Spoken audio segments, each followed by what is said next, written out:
Par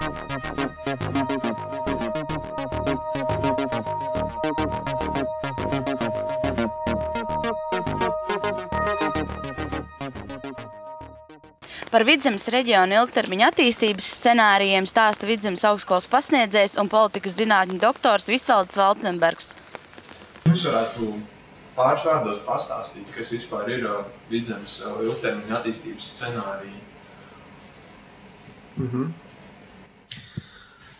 Tad, kad notika krīze, cilvēkiem tā pirmā reakcija ir ierauties sevi.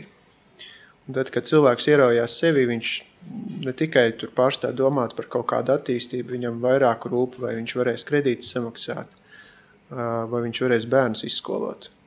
Un tas ir tas fons, uz kuru ļoti grūti pieņemt pareizs tālajošs lēmums.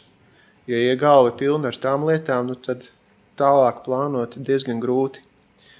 Un to apzinoties, radās doma Vidzemes plānošanas reģionam mēģināt tomēr šajos grūtajos laikos izdarīt tā, ka padomājam arī par to nākotni. Un lai arī politikas veidotājiem tiešām ļoti daudz ko darīt šeit un šobrīd, lai risinātu tās ikdienišķās problēmas. Un tad ir jāpadomā par to nākotni tādā ilgākā laika posmā.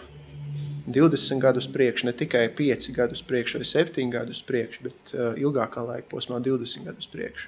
Izstrādāt šo scenāriju, tas bija nepieciešams tādēļ, lai neierautos sevi un arī tā kā padomāt nevis tikai par to, lai man šodien ir ko likt vērā, bet lai man pēc 10 gadiem būs ko likt vērā.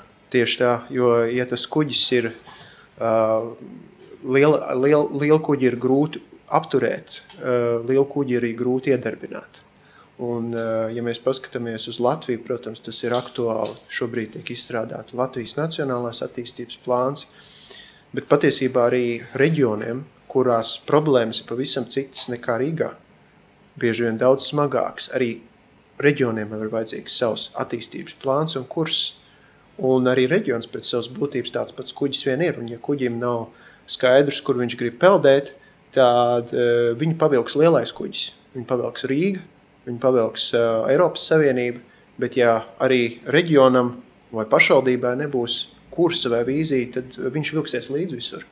Ir ļoti svarīgi arī tas, ka cilvēkiem rodās vairāk un mazāk vienota izpratne par to, kā mums ir ko teikt un kā mēs runājam vienā balsī. Tas, ko izdarīšu šodien Latgā, man liekas, ir ļoti pozitīvi, jo Latgā pievērs uzmanību, kā reģions, kuram patiešām ir ļoti grūti. Bet līdzīgas stratēģijas mums šķiet jādara, jāveic ir līdzīgi pasākumi, jāveic arī citos reģionos. Un scenārijs, lai vai kāds tas nebūtu, tas ir tas pamats, tas dokuments, uz kuru pamatu mēs varam to pozīciju paust. Bija vēl kādi būtiski blakus faktori, kas ļoti ietekmēja šīs Vidzemes attīstības scenāriju izstrādi, kas bija jāņem vērā. Man liekas, ka svarīgākais, kas bija jāņem vērā bez tiem ārējiem faktoriem, bija mūsu pašu vērtības sajukums. Cilvēki šajā ekonomikas modelī ir iemācījušies būt paši par sevi. Tie, kas spēj, tie dara. Bieži vien tā darbība sanāk par labu viņiem pašiem, rūpējās par pašu labumu šī izdzīves laikā. Ļoti svarīgi, lai viņiem būtu resursi, un tas savukārt nozīmē to, ka bieži vien tiek ignorēts, ka viņi domā, ka savukārt viņi prasības ir tās svarīgākās. Kaut vai paskatīsimies lauksaimniecību, mums arī ir tīri objektīvi. Mums ir dažādi izmēra lauksaimniecības ar dažādākām dienas kārtībām. Mums ir liela apjoma industrializētā lauksaimniecība. Un tad mums ir mazie zemnieki.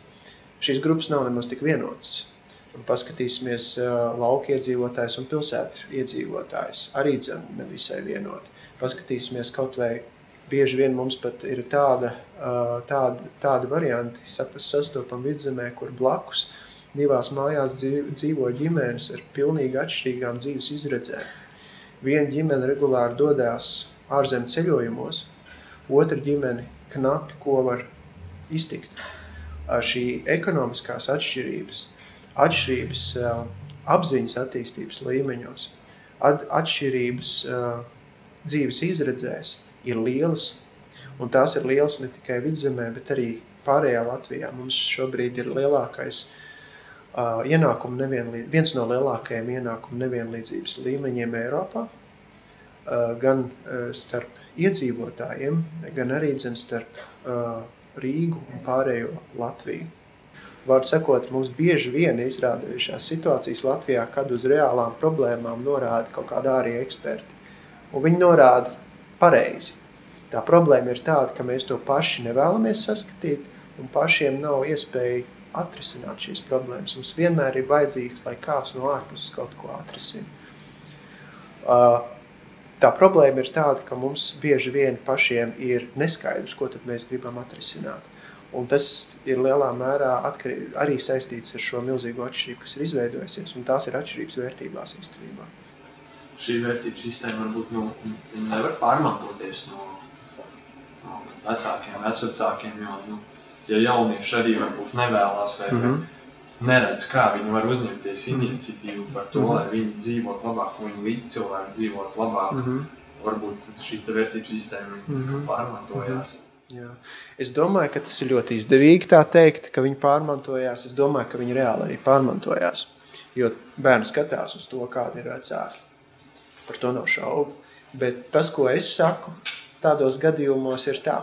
Ar to mentalitāti un kultūru ir kaut kas pilnīgi pretējs, kā ar, piemēram, cilvēku fizioloģiju. Ja tu esi piedzimis maziņš, vai tu esi piedzimis liels vai maziņš, to tu īpaši mainīt savā dzīves laikā nevar. Tāpat kā tu nevar mainīt tur, kur tu atrodies. Piemēram, Latvija nevar pēkšņi pievienoties Kanādai, jo viņi atrodas pavisam citā pusē. Latvija nevar pēkšņi uzcelt savu kalnus un izrakt dziļus ezerus. Tas nav iespējams, tīri objektīvi. Bet tas, kas attiecās uz visām tām lietām, kur ir cilvēku vērtības, kur ir cilvēku attieksmes, tās ir tās lietas, kas ir šeit, galvā. Un atšķirībā no fizioloģijas un ķermeņa, to, kas ir galvā, to var mainīt viegli. Vidzemes ilgtermiņa attīstības scenārijos, kādu rezultātu, kādu vidzemi jūs vēlētos redzēt pēc šiem 20 gadiem? Kur vairāk cilvēki ir laimīgāki. Ja cilvēks ir laimīgs, viņam nevajag scenārijus, viņš vairāk vai mazāk zina, ko darīt. Viņš ir arī veselāks, viņam augstāka produktivitāte, viņš var vairāk izdarīt vienā stundā. Un viņam ir labāks attiecības ar līdz cilvēkiem un ģimeni. Ja man ir atļauts ieskicēt vīziju, tad tā ir mana vīzija. Ļoti vienkārši.